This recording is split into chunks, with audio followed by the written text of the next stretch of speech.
Hello mga kababayan, welcome to my vlog. Nandito tayo ngayon sa seaside. Itong mga tinatawag na turbojet, ang mga ito ay yan ang mga sinasakyan namin papunta sa Macau. Kasi mga isang oras ay makakarating ka na sa Macau. Samantalang pag sasakay ka naman ng bus, dalawang bus ang sasakyan mo papunta sa Macau, aabutin ng 2 oras. Kaya mas magandang mag turbojet. Medyo mahal nga lang ang pamasahe. May papasyal ko kayo ngayon dito sa tabing dagat kasi ang ganda ng view, diba? Actually mahaba to eh. Ayan, maraming nagjo-jogging. Mamaya, mga bandang 6 PM marami. Ayan, may mga ano rin. Magbibingwit ng isda dito. Ayan, ang ating view. Diba? Kaya naisipan kong pumunta dito mga kababayan. Ay gusto ko ring magmuni-muni habang kumakain ng dinner. Bumili na ako ng dinner ko dito. At marami namang mga upuan. Ayan, may mga kumakain nga doon. Ito, mayroon din dyan. Mayroon ding upuan doon. So, ang gandang mamasyal rin dito. Kaya lakad tayo.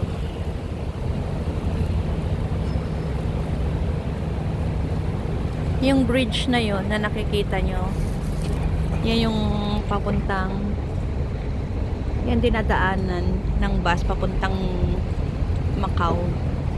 Mahaba yan. Ito naman, itong Star Ferry na to, or ferry, ayun yung isa. Ito, yan ay pupunta doon sa Chimsachoy, papunta doon. Yan sa side na yan, diyan pupunta yung Star Ferry.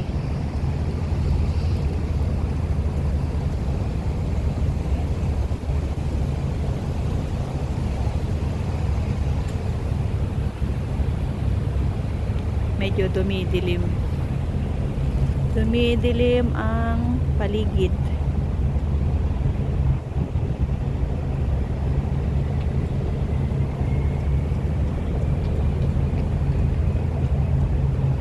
Lakad tayo.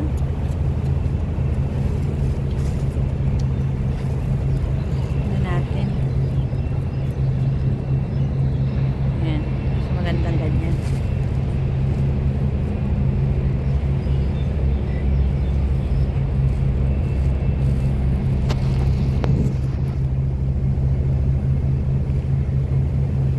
Medyo madilim pala pag ganyan. Sabagay, papadilim na rin. Ayan, ikot-ikot ko na lang muna.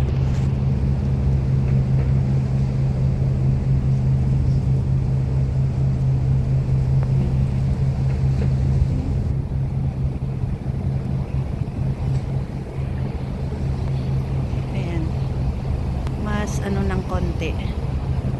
Kita ko. Nakikita ko sa inyo ang langit. Ayan. May mga makapal na clouds. Mukhang hindi naman siguro uulan yung ganito. Hindi naman siguro. Medyo ano na eh. 5 PM na.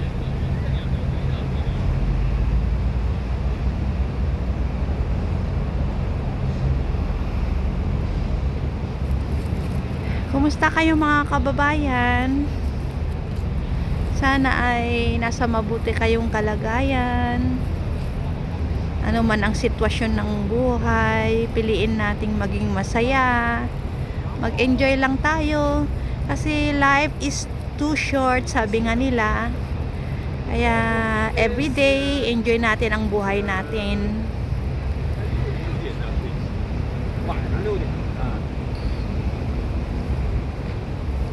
Thank you pala sa inyong pagsuporta Sana hindi kayo magsasawa. Kahit na maiksi lang yung ating video o kaya hindi ako nagsasalita.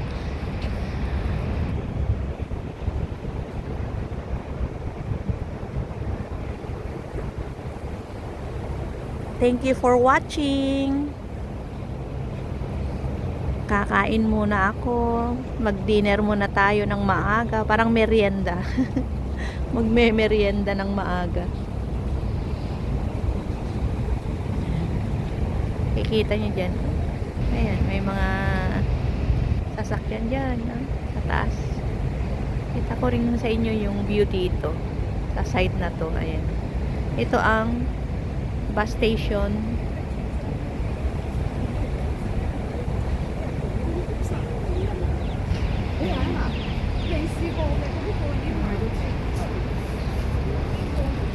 Sige, lakad muna tayo. Pasyal ko muna kayo.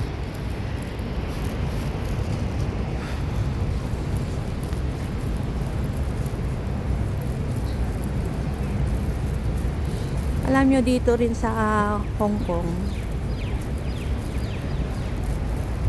ang mga OFW ay hindi rin pare-parehas ang kapalaran. Meron yung mga mababait ang amo, may masungit na amo, may salbahing amo, ganon. Kaya kung walang pagtitiis dito at pagtsatsaga, ay hindi ka talaga magtatagal. Lalo na kung napuntahan mong amo medyo masungit. Kung hindi mo titiisin yun ay wala.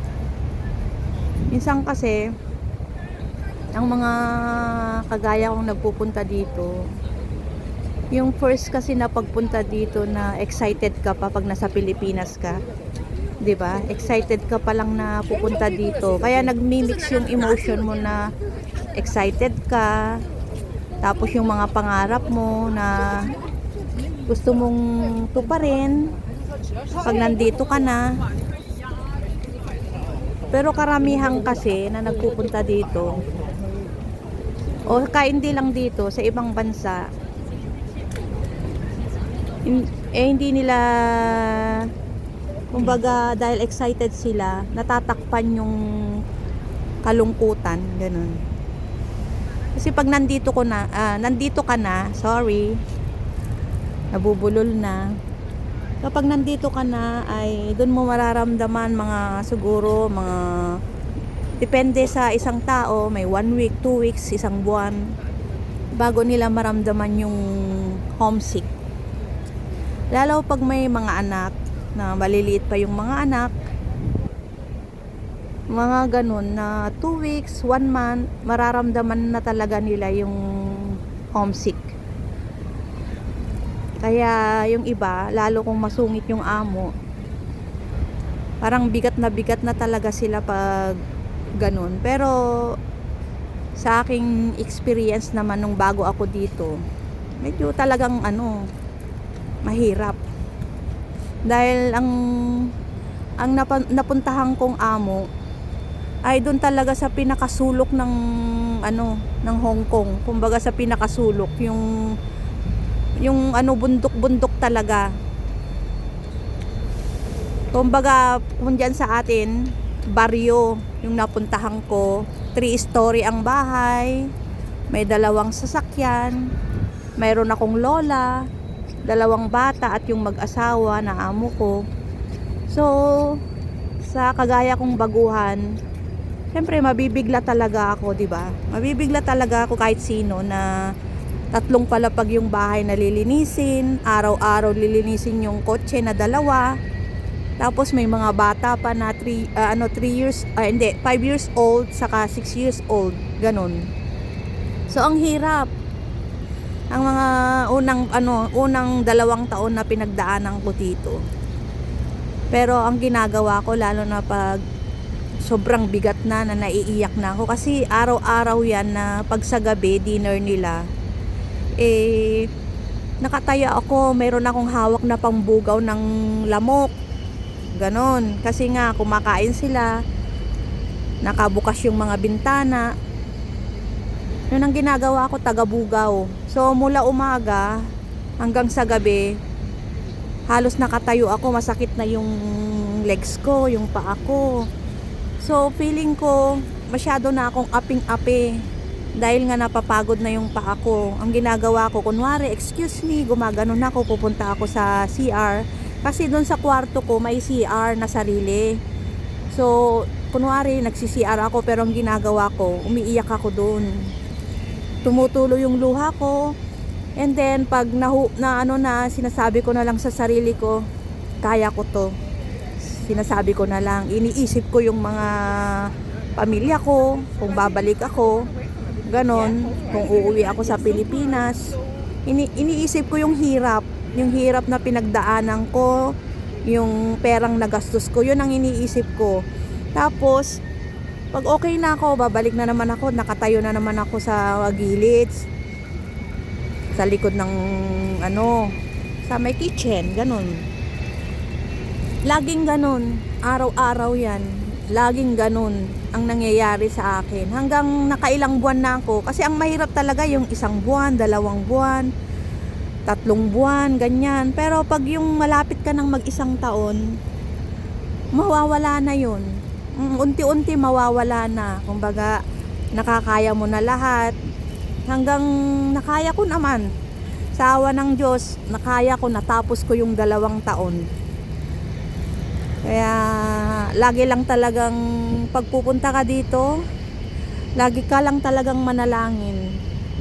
Dahil kung hindi ka tutulungan talaga ng Ama, ay talagang ang hirap, di mo kakayanin din. Kaya yun, nung sumunod naman na amo ko, yung pangalawang amo, mababait sila. Malaki nga lang yung bahay, pero yun na, mga mababait na. So, ganun talaga ang buhay. Kanya-kanyang kapalaran, tsaka kanya-kanyang tiisin din talaga. Kumbaga nasa tao na kung paano siya magtitiis, kung paano niya kakayanin yung pagsubok na darating sa buhay niya. Yun lang, may share ko sa inyo, mga kababayan. Kaya hanggang ngayon, heto, matagal na ako dito. Nakatiis naman. Halos 2 dekada na. 2 dekada na. Muntik nang masabi kong dilata. 2 dekada na. O, diba? Ang saya-saya. Ayun, eto. Malalaki na yung mga anak ko. Nakatapos na. Sa awa ng Ama. Andito pa rin ako. Andito pa rin ako. Malungkot na masaya. Ganun talaga ang buhay. Kaya ang payo ko sa mga gustong pumunta sa abroad, kahit saan, ano man yung pagsubok na darating sa buhay nila, sobrang hirap man, manalangin lang. At laging iisipin yung pamilya at yung hirap na napagdaanan. Kasi kung hindi mo rin iisipin yun, wala. Talagang di mo kakayanin. Okay, thank you for watching po. Napatagal na po tayo, napahaba na po ang ating video. At sana ay